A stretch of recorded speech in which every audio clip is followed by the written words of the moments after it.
Some of you may already know, but if you're new to this channel, I do a lot of videos sitting at this couch talking about different music topics or tips and tricks or whatever else, and sometimes I'll sit at my desk, but I never show you guys what it is that I see when I'm looking this way past the camera.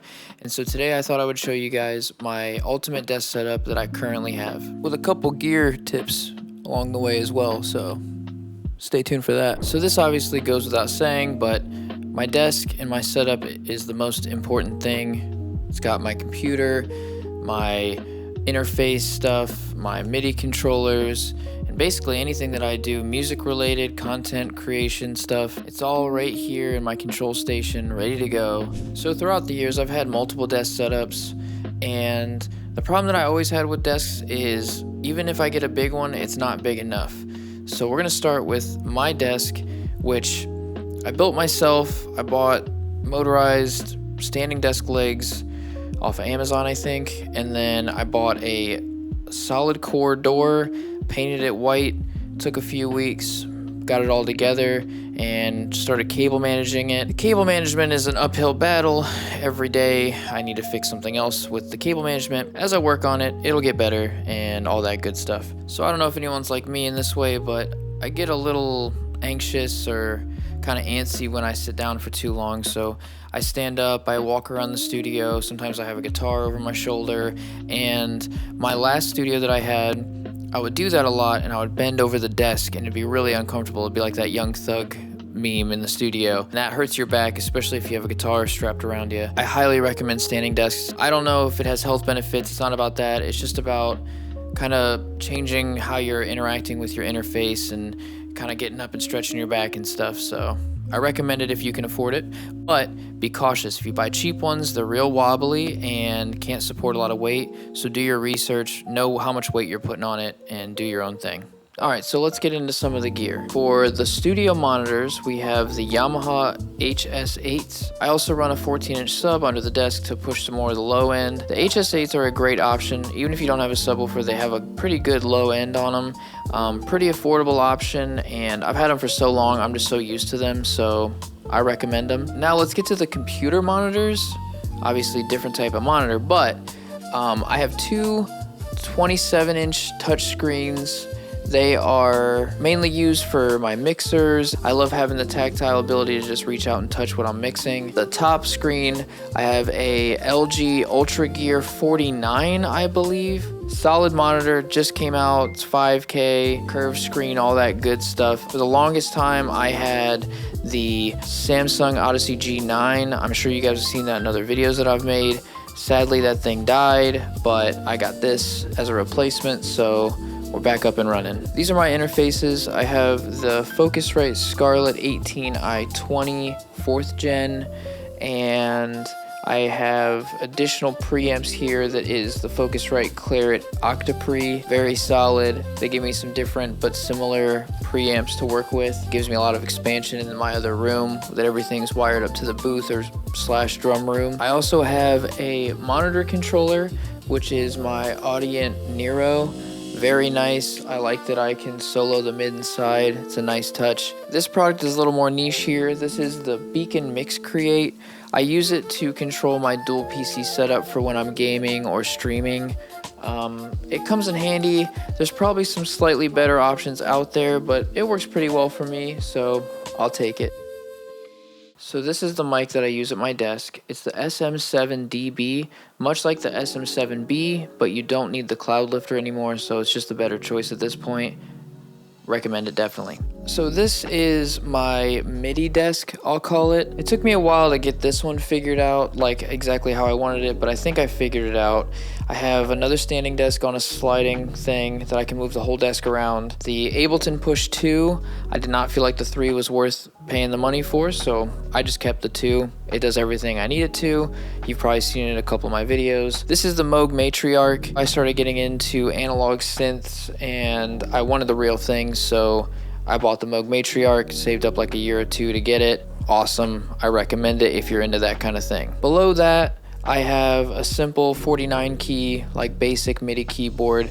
You never know. I might want to play two at once 2 different instruments and like go between them. Even though the Moog can be a MIDI keyboard, I typically run a lot of MIDI through this one instead, but all 3 of these can control MIDI, so that's why I call it the MIDI desk. It does everything that I can possibly need for looping or anything like that. So for my desk accessories or peripherals, whatever you want to call them, I have the classic Elgato Stream Deck.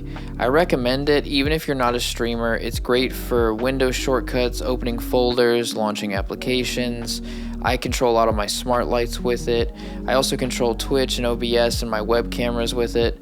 It's a great little accessory to have. For the mouse, nothing crazy. We have the Razer Basilisk mouse. I don't know what version it is. I want to say it's like version 2 or 3. It's a great mouse. It gets the job done for gaming and music. For the keyboard, I kind of custom built this. I don't remember what brand it is, but it's a cheap option off Amazon, and then I switched out all the switches and keys and stuff and put a little custom animation there from Mob Psycho. I'll show you guys what the keys sound like if you're into that kind of thing. It's more of like a creamy sound. This little button here, it's actually a KVM switch, so I don't have to have multiple mice and keyboards or anything. I have it ready to go. I push that button, I'm controlling one computer, push it again, now I'm controlling the other. Over here we have the charging dock for my mouse, and yes, I have a Pokeball, but it's not just a Pokeball just to look at. So when I was a kid in like the early 2000s, you'd be able to collect these, and they would have little like rubber Pokemon figurines in them, and I lost the figurine multiple decades ago, but I put guitar picks in them. So if I need a guitar pick, I choose a guitar pick out of the Pokeball and get to work. So we're coming down to the end here. I just wanted to show you a couple extra things.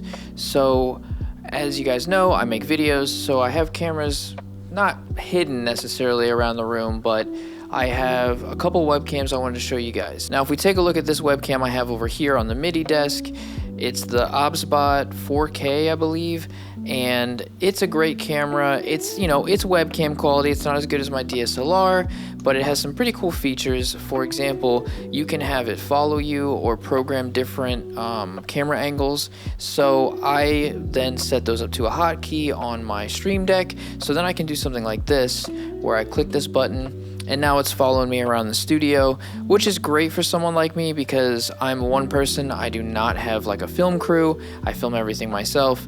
So having something in the room like this that can just kind of film me when I'm not really paying attention to what the camera's looking at, it's kind of nice. I can also control it, so if somebody's on the couch over here, I can flip over and look at the couch, or I can set custom positions like this.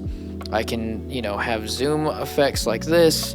There's all kinds of stuff that I can do to kind of, you know, take the pressure off of did I get it on camera or not, because it's kind of doing these things for me automatic. And so there's that camera. I also have this camera here. It's a really cheap webcam. It's not great quality, I'm not gonna lie, but I kind of use it as like a lo-fi camera that people can interact with on stream, kind of as like a fly on the wall. It looks like this, and oh, it's kind of blown out here. Echo, turn off photo light. That's another tip that I have for you guys. If you have the ability to have smart lights or anything that you can automate, get yourself a voice assistant that can kind of take care of that for you, so you're not constantly going on your phone and controlling the apps, or if they're physical lights, walking up and turning them off and on. So in this example, I have my key light here. It was blowing out that camera, so I can just turn it back on.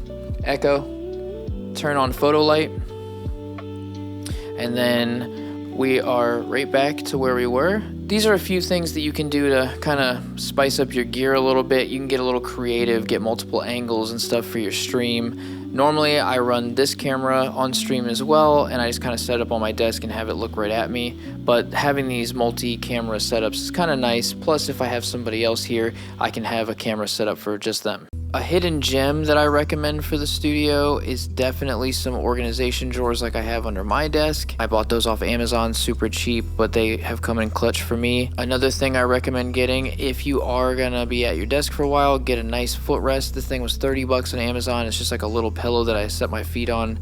It just kind of gives me another way to try to get comfortable and mix up how I'm sitting a little bit.